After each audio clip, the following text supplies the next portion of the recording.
इस वक्त सेंट्रल और साउथ पंजाब में जो सैलाब की सूरत हाल है वो अपनी जगह पे बरकरार है।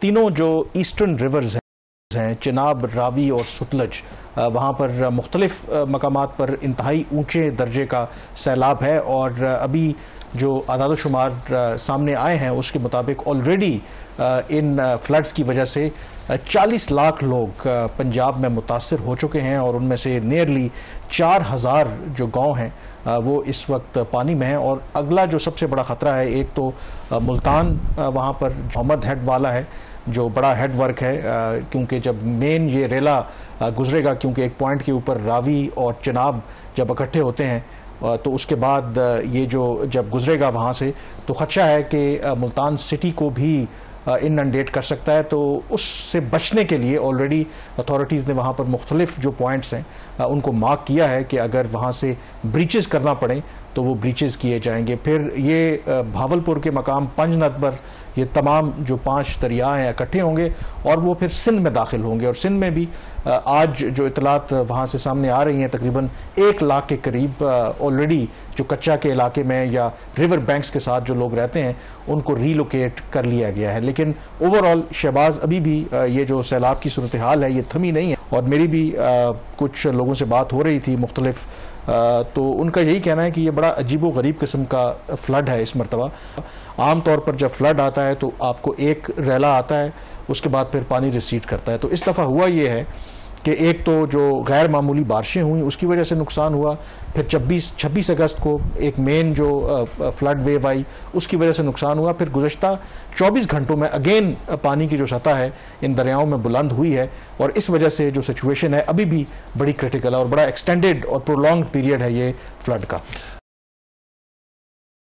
जी, जो आबी वसाइल की वजारत है उसने एक और जो है फ्लड की वार्निंग जारी की है, उसके साथ ही बारिशों की का भी एक और जो स्पेल है उसकी फोरकास्ट है। तो आपने सही कहा, इस वक्त जो सूरत हाल है वो काफ़ी जो क्रिटिकल है इस लिहाज से कि पानी जो है उसका जो लेवल है वो कम नहीं हो रहा, पानी का लेवल मुसलसल बढ़ रहा है। भारत की तरफ से भी जो दोबारा पानी छोड़ा गया दरियाओं में, आज फिर इसके ऊपर 2 बातें होती हैं जो नॉर्म बना ली है डिप्लोमेटिक। फर्दर उन्होंने पाकिस्तान को जो वार्निंग या डाटा शेयर किया है कि वो पानी छोड़ रहे हैं। तो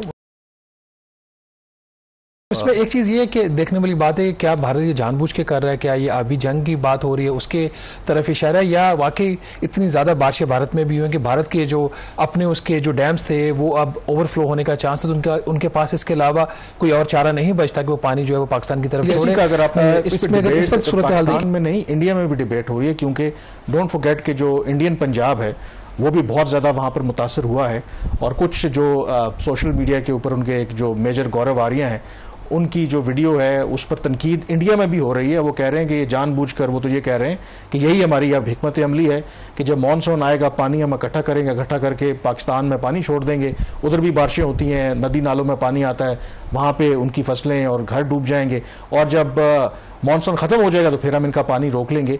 तो वहाँ पर भी कुछ लोग जो इंडियन पंजाब में ये बात कर रहे हैं कि ये शायद जो इंडियन सरकार है जानबूझ के कर रही है। अगर इस पानी को आहिस्ता आहिस्ता छोड़ते रहते तो शायद इतने बड़े पैमाने के ऊपर तबाही ना होती। मतलब डिबेट इस पे हो रही है इस इशू। देखिए, इस दफ़ा जो बारिशें वो जो हिस्टोरिकल जो भी पैटर्न रहा है उससे काफ़ी ज़्यादा, इसमें तो कोई शक वाली बात नहीं है। अब इसमें यह बात ज़रूर देखने वाली है कि क्या भारत अपना भी जो उसका पंजाब है उसको भी तबाह करेगा, पाकिस्तान को तबाह करने के चक्कर में, एक बहुत बड़ा इसके ऊपर सवालिया निशान है। दूसरी बात यह कि अगर हम पाकिस्तान की बात करें ओवरऑल, जैसे आपने कहा कि तकरीबन 40 लाख लोग जो अभी तक मुतासर हो चुके हैं और जो पाकिस्तान का जो एग्रीकल्चर हार्टलैंड है, जो पाकिस्तान की फूड बास्केट है, वो सबसे बुरी तरह मुतासर हुई है। इस वक्त जो सीज़न चल रहा है एग्रीकल्चर का, उसमें आपकी जो चावल की फसल है वो तैयार होती है, जो गन्ने की फसल है, उसके अलावा जानवरों का जो चारा है, मकई है, ये वो फसलें हैं जिनकी कटाई का वक्त है। तो इसी वजह से अगर आप देखें तो इसके बहुत ज़्यादा इंप्लीकेशंस पाकिस्तान के लिए होंगे। एक तो कुछ इसमें ऐसी फसलें हैं जो आपकी काश्त होती हैं जो आप एक्सपोर्ट भी करते हैं, खासतौर पर चावल एक बहुत बड़ा जरिया पाकिस्तान के लिए फॉरेन एक्सचेंज अर्न करने का। उसकी अगर 60% अगर उसकी जो चावल की फसल है वो तबाह हो गई है, जिस तरीके से कहा जा रहा है, ऑल्दो इसके हवाले से से अभी तक कोई हतमी नंबर सामने नहीं है, कोई गवर्नमेंट का इसके ऊपर नंबर उस तरीके से रिलीज नहीं हुए। ओवरऑल तो गवर्नमेंट ने बताया कि कितना नुकसान हुआ है। इसका मतलब है कि आपकी जो एक्सपोर्ट है वो इस दफ़ा सफ़र करेगी। गन्ने की फसल मुतासर होगी तो चीनी जो पहले शॉर्टेज में है आपको और ज़्यादा इंपोर्ट करनी पड़ेगी। गंदम की अगर जो बुवाई है, अब जब चावल की फसल कटेगी तो फिर गंदम की बुवाई होनी है, अगर उसकी बुवाई में ताख़ीर हो जाती है तो इसका मतलब है कि आपकी जो फूड सिक्योरिटी है वो अंडर थ्रेट है। दोनों आपकी जो स्टेपल फूड है चावल और गंदम, उसको नुकसान हो सकता है। एक और मैक्रो इकोनॉमिक डेयरी पाकिस्तान जो सप्लाई चेन है वो भी बड़े पैमाने के ऊपर मुतासर हुआ है। जाहिर है कि जानवरों को रीलोकेट तो किया गया है, लेकिन आमतौर पर होता यही है कि जब आप रीलोकेट करते हैं, ये जो मैं फ्लड हिट एरियाज में भी गया वहाँ पर चारा अवेलेबल नहीं है, फिर मुख्तलिफ डिजीज़ जो हैं जानवरों को लगती हैं, तो उससे भी, और ये जो तमाम बेल्ट है फूड बास्केट तो है ही है, यहाँ पर आपको पता है कि दूध भी प्रोड्यूस होता है, बाकी जो डेयरी की प्रोडक्ट्स हैं उसमें जो भी मटीरियल इस्तेमाल होता है तो इन्हीं इलाकों से आता है। तो जब सप्लाई चेन मुतासर होगी तो उसका भी इम्पैक्ट आएगा। देखिए सप्लाई चेन तो डिसरप्ट हो गई है, इसमें तो कोई शक वाली बात नहीं है। जानवरों को रीलोकेट किया गया, लोग खुद रीलोकेट हुए, घर जो है वो अभी भी पानी में डूबे हुए हैं। तो ये एक डेली उनका एक कैश का उनका एक फ्लो होता है किसानों का, वो दूध बेच के अपना जो गुजारा करते हैं डेली बेसिस के ऊपर, बहुत सारी जगहों के ऊपर वो मुतासिर हुआ है। और इसमें जो मेरे लिए एक परेशान कुन बात है कामरान, जो हमारे पास 2022 का एक्सपीरियंस है वो इतना अच्छा नहीं है। जैसे हमने पिछले प्रोग्रामों में भी बात की, इस वक्त सैलाब है, सूबाई हुकूमतें वाकई काम कर रही है, नजर आ रहा है कि सूबाई हुकूमतें काम कर रही है। सिंध की हुकूमत प्रोएक्टिव है, पंजाब की गवर्नमेंट प्रोएक्टिव है।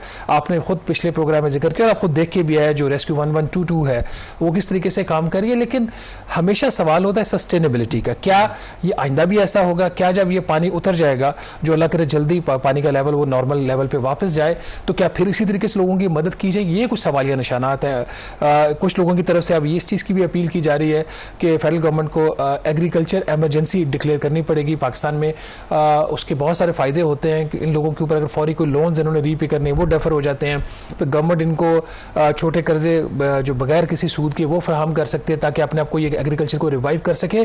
तो बहुत सारी चीज़ें जो है वो देखने वाली, लेकिन जो नटशल सूरत हाल इंतहाई संगीन है इस वक्त भी पानी का। जैसे आपने खुद बताया कि पानी जो है वो रिसीड नहीं कर रहा।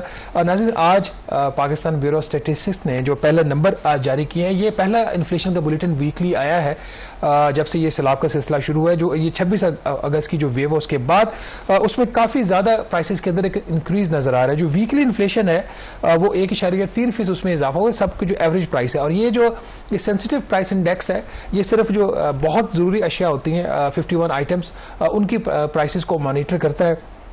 और इसमें अगर आप ईयर ऑन ईयर देखें, पिछले साल के मुकाबले में इस साल को 2 सितंबर तक का या 5 सितंबर तक का डाटा है, उसमें 5% इजाफा हुआ है। और एक हमेशा से इशू रहा है कि जब लोगों को मदद की ज़रूरत होती है तो कीमतें क्यों बढ़ जाती हैं, वो इस दफ़ा भी नज़र आ रहा है। अगर आप सिर्फ 3 एसेंशियल आइटम्स देख लें किचन की, टमाटर उसकी कीमतों में 46% एवरेज प्राइस और है, ये इससे एक्चुअल प्राइसेस इससे ज़्यादा इंक्रीज़ हुई हैं। टमाटर की कीमत में 46%, जो आटा है उसकी कीमत में 25% इजाफा हो गया, और जो प्याज है उसकी कीमत में तकरीबन 10% इजाफा। तो कामरान, ये जो ट्रेंड है ये ट्रेंड ठीक नहीं है। पंजाब की गवर्नमेंट उसने कुछ एडमिनिस्ट्रेटिव एक्शन लेने का ऐलान तो किया है। उसने 20 किलो जो आटे का थैला उसकी कीमत मुकर्रर कर दी है, रोटी की कीमत मुकर्रर कर दी है। इसमें जो चीज़ इंपॉर्टेंट है, जो हम सब के लिए, हम हुकूमतों को तो क्रिटिसाइज़ करते हैं, दुकानें जो हैं वो लोगों की हैं, वो हुकूमत के पास नहीं है। ये शॉप्स हमारे अंदर जो एक हमारे दिलों के अंदर जो दर्द होता है वो पॉइंट है ना, अपॉर्चुनिटी एक्सप्लॉयटेशन। एक तरफ तो क्राइसिस अपनी जगह पे मौजूद है, लेकिन कुछ मैन मेड क्राइसिस भी होता है, तो लोग खुद उसकी बेस के ऊपर कह देते हैं देखिए जी वो फ्लड आया हुआ है तो चीज़ें इंक्रीज करते हैं। आई थिंक इसमें अभी क्योंकि ज़ाहिर है कि जब इस तरह की आफत आती है उसके डिफरेंट फेजेस होते हैं। हम रेस्क्यू और रिलीफ के फेज़ में हैं, फिर रीहेबिलिटेशन होगी, असेसमेंट होगी, लेकिन I think simultaneously I am sure कि बाकी इदारे काम कर रहे होंगे। और अगर कोई भी जो आइटम है जिसकी शॉर्टेज हमें नज़र आ रही है, पहले हम खुद से पूरी कर रहे थे, तो आई थिंक अगर बर वक्त फैसला कर लेंगे और बर वक्त गवर्नमेंट फैसला करेगी कि उनको इम्पोर्ट करवाना शुरू कर दे, तो फिर वो जो मिडल मैन है या जो लोग एक्सप्लॉइट करते हैं, तो मार्केट के अंदर जो अनसर्टनिटी है मेरे ख्याल में वो खत्म हो जाएगी। तो उसके लिए आई थिंक गवर्नमेंट को इस मौके के ऊपर मल्टीपल मल्टीपल फ्रंट्स के ऊपर काम करने की जरूरत है। ये आपने ठीक कहा है, लेकिन इस स्टेज के ऊपर नीड असेसमेंट के ऊपर जाना काफ़ी मुश्किल होगा। हाँ, वफाकी हुकूमत अगर कर सके तो उसको करना चाहिए। सूबाई हुकूमतें इस वक्त जो है रिलीफ और रेस्क्यू ऑपरेशन के अंदर है, और इस स्टेज के ऊपर शायद अभी तक हुकूमतों का ध्यान उतना नहीं गया जितना जाना चाहिए। लेकिन मैं फिर दोबारा कह रहा हूँ, हुकूमतों से ज़्यादा ये लोगों की अपनी जिम्मेदारी है कि खुदारा इस मौके को आप जरिया ना बनाएं नाजायज़ मुनाफाखोरी का। पूरा साल पड़ा हुआ मुनाफा कमाने के लिए ये सब कमाते भी हैं। ठीक है, सप्लाई चेन जो है वो टूट गई है, ये भी ठीक बात है कि फसलें तबाह हुई हैं, but that does not mean कि आप एबनॉर्मल जो इंक्रीज कर दें प्राइसेस के। इनको उन लोगों से सीखना चाहिए, एक कारोबारी तबका है, और जो मैं बुनेर हो, कसूर हो, जो भी जगह है वहाँ पर जो खैराती इदारे हैं, इंडिविजुअल कलेक्टिवली लोग इस मुश्किल घड़ी में भी अपने पाकिस्तानियों बहन भाइयों का साथ देते हैं। ऐसे भी लोग मौजूद हैं माशरे में, ऐसा नहीं अभी भी तमाम लोग जो है वो लूटने पे, तो उनको वो लोग जो मौके से फायदा उठाने की बात करते हैं उनको उनसे मेरे ख्याल में थोड़ी सी इंस्पिरेशन लेनी चाहिए, सबक सीखना चाहिए कि मुश्किल घड़ी है, मुनाफा ठीक है, आप जायज़ जो आपका बनता है उतना कमाएं, लेकिन ऑलरेडी जो लोग बेचारे मुश्किल सूरत हाल से दो चार हैं उनको मत एक्सप्लॉइट करें। अब इसमें आपने जो जब से फ्लड आया है एक पिक्चर तो नज़र आ रही है कि इन्फ्लेशन ऊपर जा रही है, बट ओवरऑल जो अगस्त का नंबर है वो तो महंगाई की जो शरह है उसमें हमें कमी देखने को मिल रही है, और वो जो गवर्नमेंट के जो अदाद शुमार थे या एक्सपेक्टेशंस थी वो उससे भी लो है। देखिए, ये बड़ा इंटरेस्टिंग पैटर्न है पाकिस्तान में। इन्फ्लेशन डेफिनेटली आप देख रहे हैं, उसका जो रेट है बढ़ने का चीज़ों की कीमतों का वो काफ़ी से ज़्यादा स्लो डाउन हुआ है। अभी अगस्त का जो फोरकास्ट वज़ारत ख़जाना का था वो 4 से 5% इन्फ्लेशन रेट का था, उसके बरक्स 3% इन्फ्लेशन का रेट आया है। बट उसकी जो बुनियादी वजह थी इस 3% की भी, उसके अंदर जो खाने पीने की अशिया उनकी कीमतों में 25% जो कमी है वो दिखाई गई है, खासतौर पर गंदम का जो आटा है, गंदम और बाकी जो एसेंशियल गुड्स हैं। अब ये ट्रेंड नहीं रहेगा। जैसे भी हमने बात की गंदम की, अगर आपकी उसकी बवाई लेट हो जाती है, चावल की फसल मुतासिर हुई है, गन्ने की फसल मुतासिर, तो ये ट्रेंड चेंज होगा। और खुद वजारत खजाना ने कहा है और खुद स्टेट बैंक ऑफ पाकिस्तान ने ये बात कही है कि फॉर द टाइम बीइंग जो एवरेज इन्फ्लेशन रेट है जो 5 से 7% है, उससे ज़्यादा इन्फ्लेशन का रेट हो सकता है। तो सितंबर और अक्टूबर के जो नंबर्स होंगे ये इंपॉर्टेंट इंडिकेटर्स होंगे कि जो टेम्परेरीली एक इंक्रीज आएगा इन्फ्लेशन वो किस हद तक आता है। बट कामरान, एक और जो चीज़ इंपॉर्टेंट है जिसको अभी हम थोड़ा सा फ्लैग करेंगे, उस पर ज़्यादा बात नहीं करेंगे, जो अभी सैलाब की सूरत हाल है पाकिस्तान में, इसके बाद जो IMF के साथ पाकिस्तान का प्रोग्राम तय हुआ था जून में, वो किसी हद तक उसके जो नंबर्स हैं, उसके जो अहदाफ हैं वो अनरियलिस्टिक हो चुके हैं। सूबाई हुकूमतें, एटलीस्ट 2 सूबाई हुकूमतें और खैबर पुख्तनख्वा में भी आपको पता है अच्छी खासी तबाही हुई है। पंजाब में जो सूरत हाल है, पंजाब चूँकि सबसे ज़्यादा कैश सरप्लस जो पंजाब देता है वफाक को IMF के प्रोग्राम के पर्पसेस के लिए, तो पंजाब के लिए अब कैश सरप्लस देना मुश्किल होगा। वो उसकी वजह से फिर वफाकी हुकूमत के लिए ओवरऑल जो प्राइमरी बजट का एक हदफ होता है IMF के साथ, जो उसकी की कंडीशन होती है वो भी पूरी नहीं होगी। फिर और इस किस्म के जो अखराजात होंगे, तो 25 सितंबर को गालिबन IMF का जो मिशन है वो पाकिस्तान आ रहा है। डेट अभी शायद हतमी नहीं है, 25 से लेकर 8 अक्टूबर तक की बात हो रही है। तो उसमें मुझे ये लग रहा है कि जो IMF के प्रोग्राम के अहदाफ हैं उसको अब रीनेगोशिएट करना पड़ेगा बिकॉज ऑफ दीज फ्लड्स। तो ये एक चीज़ है, लेकिन जो जब जिंदगियों की बात आती है तो ये जो नंबर्स हैं वो बेमायनी हो जाते हैं। तो मेरा ख्याल है जो वजारत ख़जाना की ब्यूरोक्रेसी और जो बाकी सूबों की ब्यूरोक्रेसीज है, और ख़ासतौर पर जो IMF की टीम होगी, उनको इंसानों को देखना चाहिए। 40 लाख लोग मुतासिर हो चुके हैं, नंबर्स दोबारा भी ठीक हो सकते हैं। जो इंसानों की जिंदगियों में जो बेहतरी है वो एक प्राइमरी कंसर्न है। मेरा ख्याल है कि IMF उसको भी नजर आ रहा है, क्योंकि इसके हवाले से UN के सेक्रेटरी जनरल का भी स्टेटमेंट आया है, बाकी इदारे भी जो हैं वो बता रहे हैं, और कुछ UN की टीम्स ने इन अफेक्टेड जो इलाके हैं उनका दौरा भी किया है। तो वो भी सूरत हाल उनके सामने होगी। मतलब अगर एक आफत आई हुई है तो आप जो नॉर्मल कंडीशंस होती हैं तो वो तो आप फिर तवक्को नहीं कर सकते, आप उसके मुताबिक आपको एडजस्ट करना होता है। तो आई एम श्योर कि IMF इस एंगल को भी ज़रूर देखेगी। यहाँ पे ब्रेक लेंगे और ब्रेक के बाद ऑन ग्राउंड इस वक्त क्या सिचुएशन है, ख़ास करके जो फार्मर्स हैं जिनकी तमाम जो जमा पूंजी है, तमाम जो फसलें हैं, लाइफ स्टॉक है, वो तबाह हो गई है, तो क्या सूरत हाल है। ब्रेक के बाद हमें महमूद उल हक बुखारी साहब ज्वाइन करेंगे। So stay with us.